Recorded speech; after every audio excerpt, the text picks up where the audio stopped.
नमस्कार, विजय इंडियंस में आपका स्वागत है। इस समय पूरा देश गम में डूबा हुआ है।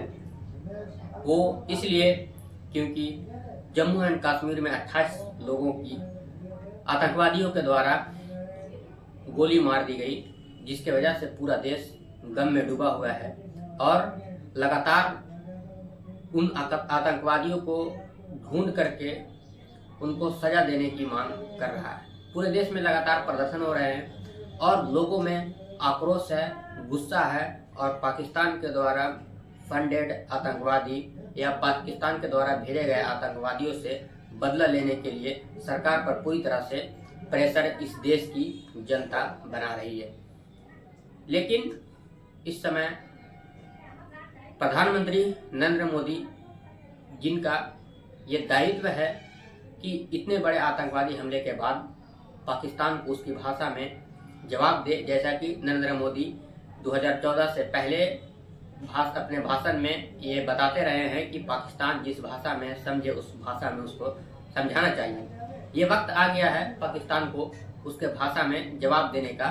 लेकिन सबसे बड़ा सवाल ये है कि जब पाकिस्तान को उसके भाषा में जवाब देने का समय आ गया है तो नरेंद्र मोदी पाकिस्तान का नाम लेने से हिचक रहे हैं, पाकिस्तान के बारे में कुछ बोलने से हिचक रहे हैं और पाकिस्तान पर हमला करने में इतना देर कर रहे हैं। आज आतंकवादी हमले का आज तीसरा दिन गुजर गया है और सबसे बड़ा दिलचस्प बात यह है कि इस देश के प्रधानमंत्री के लिए इस देश की सुरक्षा से बड़ा इस देश में चुनाव जीतना रह गया है। आपको पता होगा कि जब आतंकवादी हमले हुए तो नरेंद्र मोदी इस देश में नहीं थे, वो सऊदी अरबिया के दौरे पर थे। वो अपनी यात्रा को बीच में ही रोक करके वापस इंडिया आए तो लगा ऐसा कि पाकिस्तान पर कुछ बड़ा हमला होने वाला है, पाकिस्तान को उसकी भाषा में जवाब देंगे इस देश के प्रधानमंत्री नरेंद्र मोदी। इस देश के 140 करोड़ लोगों का ये आशा था कि सऊदी अरबिया से लौटने के बाद इस देश के प्रधानमंत्री पाकिस्तान पर कुछ सख्त कदम उठाएंगे। लेकिन इसके उलट हुआ ये कि नरेंद्र मोदी सऊदी अरबिया से दौरे से आने के बाद उन घायल और मृतक परिवारों से मिलने के बजाय नरेंद्र मोदी बिहार में चुनावी रैली करने पहुंच गए और वहां आपने देखी होगी कई वीडियो सोशल मीडिया पर वायरल है, जिसमें नीतीश कुमार और नरेंद्र मोदी हंसी ठहाका लगाते हुए नजर आ रहे हैं। इससे बड़ा दिलचस्प बात यह है कि जब इस इतनी बड़ी आतंकवादी घटना के बाद ऑल पार्टी मीटिंग बुलाई गई, उसमें नरेंद्र मोदी नदारत रहे और उस समय वो बिहार में चुनावी सभा को संबोधित कर रहे थे। इससे इस बात का पता चलता है कि इतने बड़े आतंकवादी हमले होने के बाद नरेंद्र मोदी किस तरह से इस आतंकवादी हमले को लेकर के गंभीरता दिखा रहे हैं या नहीं दिखा रहे हैं। नरेंद्र मोदी को चाहिए था कि सर्वदलीय बैठक में वहां पर मौजूद रहे और विपक्षी पार्टियों से राय लेकर के एक ठोस कदम पाकिस्तान की तरफ उठाया जाए, ताकि फिर दोबारा इस तरह के आतंकवादी हमले को अंजाम देने के पहले पाकिस्तान 1000 बार सोचे। लेकिन इस देश के प्रधानमंत्री सिर्फ भाषणों में पाकिस्तान को हमले करने की बात कहते हैं, लेकिन जमीनी स्तर पर कोई क्रियाकलाप नरेंद्र मोदी के द्वारा दिखाई नहीं देता है।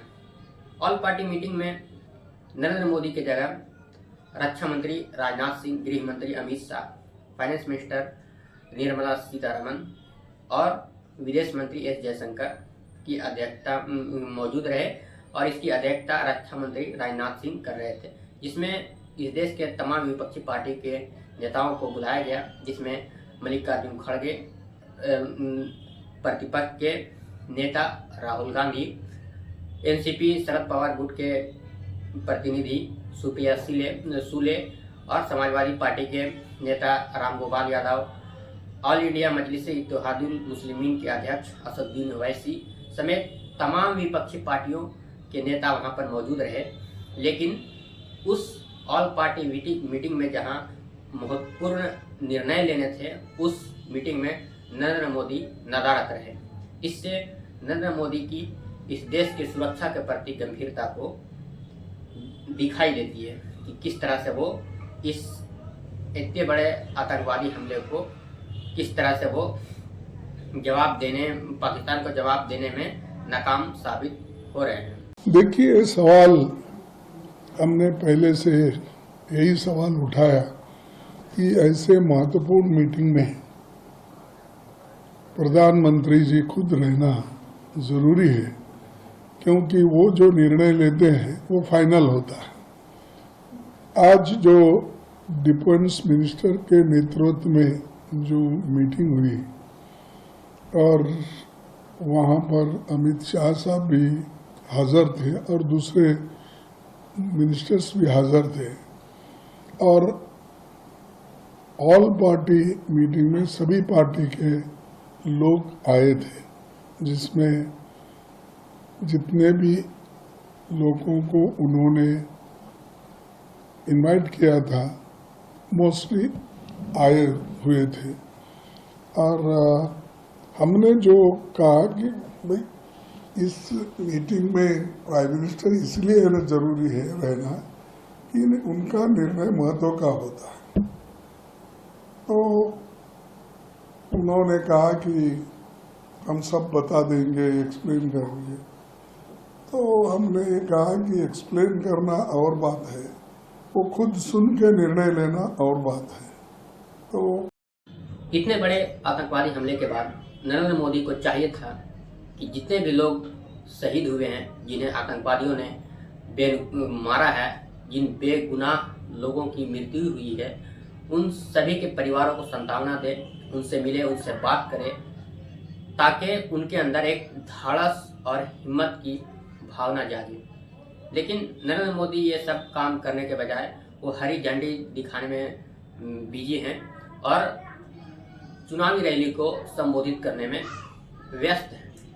हालांकि इस देश के नेता प्रतिपक्ष राहुल गांधी ने पीड़ित परिवारों से मिलने की कोशिश की है और वो अभी जम्मू कश्मीर के दौरे पर है और वहाँ के हॉस्पिटल में भर्ती घायल लोगों से मुलाकात की, वहाँ के एलजी से मुलाकात की, वहाँ के मुख्यमंत्री फारूक अब्दुल्ला से उमर अब्दुल्ला से मुलाकात की और वहाँ के एलजी साहब से भी मुलाकात करके तमाम हालातों का जायजा लिया। साथ ही साथ कश्मीरी लोगों से भी इस देश के leader of opposition Rahul Gandhi ने मुलाकात की और वहाँ के स्थिति का जायजा लिया। कायदे से ये काम इस देश के प्रधानमंत्री नरेंद्र मोदी को करना चाहिए था, लेकिन वो अभी चुनावी रैलियों में बिजी हैं और हरी झंडी दिखाने में भी बिजी हैं।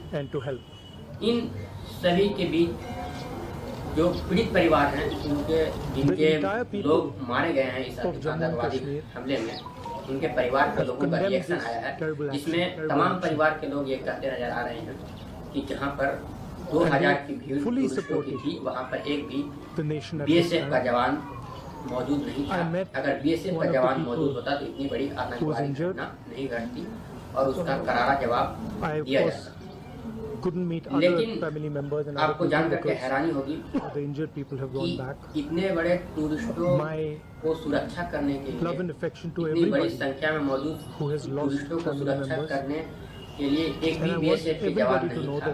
लेकिन आज से 10 दिन पहले बिहार के झारखंड के गोड्डा से सांसद निशिकांत दुबे उसी गुलमर्ग में एक 25वीं वर्षगांठ अपनी पत्नी के साथ मना रहे थे, एक बहुत बड़े आलीशान होटल में, जिसका किराया करीब 58 से 60 हजार रुपये प्रतिदिन का है।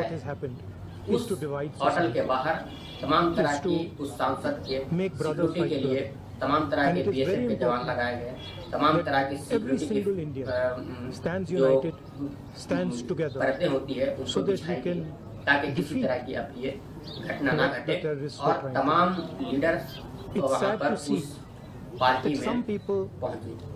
आपको एक पहचान ये भी है निशिकांत दुबे का कि निशिकांत दुबे एक बड़बोले नेता है और तरह तरह के अजीबोगरीब बयान देने के लिए जाने जाते हैं। ये वही निशिकांत दुबे हैं जो दिन रात action that नफरत has been फैलाते taken रहते हैं and defeat और terrorism लगातार once and for all. Thank you. गलत बयानबाजी के लिए जाने जाते हैं। Sorry. सबसे बड़ा सवाल ये है कि जब इस तरह के एक सांसद I के came here. सुरक्षा I के came लिए here. तमाम तरह की सिक्योरिटी I प्रोवाइड की जा mentioned that I सकती है, met तमाम चौक one of the चौबंद people who was injured. Security की I व्यवस्था also की met जा सकती है। Chief तो Minister जो from NLG 2000 लोग and they briefed me थे about वहाँ what had पर happened, and I assured both of security them का कोई इंतजाम that क्यों नहीं myself किया and गया, our वहाँ पर सुरक्षा party कर्मी is क्यों going to नहीं थे, support. ये सबसे बड़ा सवाल है। इस निशिकांत दुबे के बारे में इंडियन एक्सप्रेस के आज ही के दिन खबर छपा है उसके पन्ने पर, जिसमें निशिकांत दुबे अय्याशी करते हुए नजर आ रहे हैं। आप इस वीडियो में देख सकते हैं कि किस तरह से निशिकांत दुबे वहां पर अपनी पत्नी के साथ मौज मस्ती कर रहे हैं इस श्रीनगर के सबसे महंगे और 5 स्टार होटल में। इस टेरर अटैक के बाद लगातार हिंदुस्तान के मुसलमानों को खिलाफ नफरत भड़काई जा रही है और उस नफरत को भड़काने में भारतीय जनता पार्टी के नेता सबसे आगे पैदान पर खड़े हैं, चाहे वो निशिकांत दुबे हों, चाहे वो पश्चिम बंगाल के जो भारतीय जनता पार्टी के प्रदेश अध्यक्ष हों शुभेंदु अधिकारी। ये दोनों नेता लगातार बड़े पैमाने पर भारतीय मुसलमानों के खिलाफ इस घटना के बाद नफरत फैला रहे हैं। लेकिन भारतीय मुसलमानों के तमाम संगठन और तमाम मस्जिदों से ये ऐलान हुआ है कि जो भी ये घटना घटी है वो पूरी तरह से इंसानियत के खिलाफ है और इसको पूरी तरह से निंदा की जा सकती है। आपने देखे होंगे कई मस्जिदों से ये ऐलान भी किया होगा, जिसमें जम्मू कश्मीर के कई मस्जिदें हैं जिससे ये ऐलान किया गया कि जो लोग भी इस तरह के घटना को अंजाम दिए हैं वो इंसानियत के और कश्मीरियत के दुश्मन हैं। लेकिन फिर भी भारतीय जनता पार्टी के नेता भारतीय मुसलमानों के खिलाफ नफरत फैलाने से बाज नहीं आ रहे। यही वजह है कि लगातार भारतीय मुसलमानों और कश्मीरी मुसलमान जो इस देश के अलग अलग हिस्से में काम कर रहे हैं उनके खिलाफ लगातार गुस्सा लोगों का बढ़ रहा है और उनके जान को खतरा महसूस हो रहा है। आपका आज ही का खबर है जिसमें कई मुसलमानों के जो दुकान थे, ठेले वाले मुसलमान थे, उनकी ठेले को उलट दिया गया, तोड़ फोड़ की गई और कश्मीरी जो स्टूडेंट हैं, छात्राएं हैं, उनके खिलाफ हिंसा की बातें की जा रही है। इस तरह की तमाम खबरें अभी हिंदुस्तान के अलग अलग हिस्सों से आ रही है। दूसरा ये कि इस देश की मीडिया इस आग को भड़काने में पूरी तरह से लगी हुई है। ऑल पार्टी मीटिंग के बाद माइनॉरिटी अफेयर्स मिनिस्टर और संसदीय कार्य मंत्री किरण रिजिजू बाहर आए और उन्होंने कहा कि सरकार से चूक हुई है। ये बात उन्होंने फुल स्टेटमेंट में स्वीकार भी किया। लेकिन इस देश की मीडिया सरकार से सवाल पूछने के बजाय इस देश के मुसलमानों को कटघरे में खड़ा कर रही है और विपक्ष से सवाल पूछ रही है और तरह तरह के वीडियो दिखाए जा रहे हैं, तरह तरह के भड़काऊ बहसबाजी की जा रही है टीवी चैनलों पर, जिससे इस देश के मुसलमानों को प्रति लोगों का गुस्सा और बढ़ता जा रहा है।